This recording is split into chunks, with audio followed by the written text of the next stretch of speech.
When life seems hard, the courageous do not lie down and accept defeat. Instead, they are all the more determined to struggle for a better future. Some cultures believe a long life brings wisdom.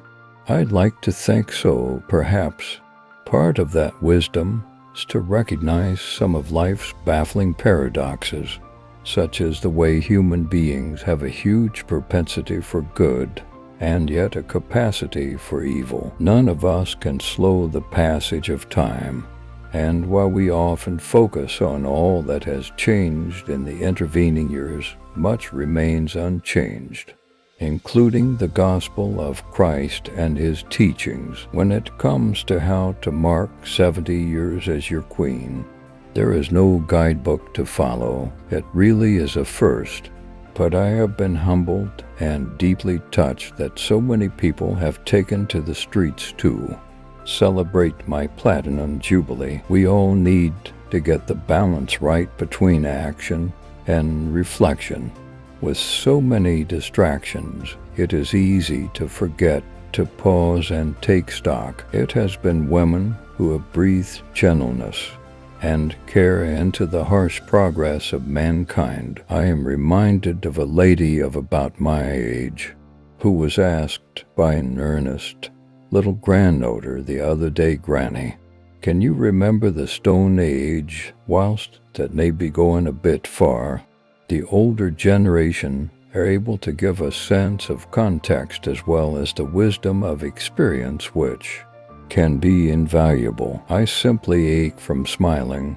Why are women expected to beam all the time? It's unfair. If a man looks solemn, it's automatically assumed he's a serious person, not a miserable one. The importance of family has, of course, come home to Prince Philip and me personally this year, with the marriages of two of our grandchildren, each in their own way a celebration of the God-given love that binds a family together. I take this opportunity to mention the strength I draw from my own family.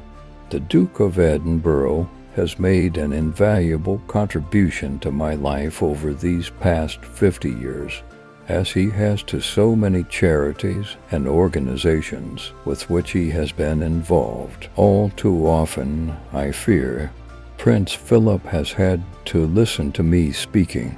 Frequently we have discussed my intended speech beforehand, and as you will imagine, his views have been expressed in a forthright manner. I hope that tomorrow we can all, wherever we are, join in expressing our grief at Diana's loss and gratitude for her all-too-short life. It is a chance to show to the whole world the British nation united in grief and respect.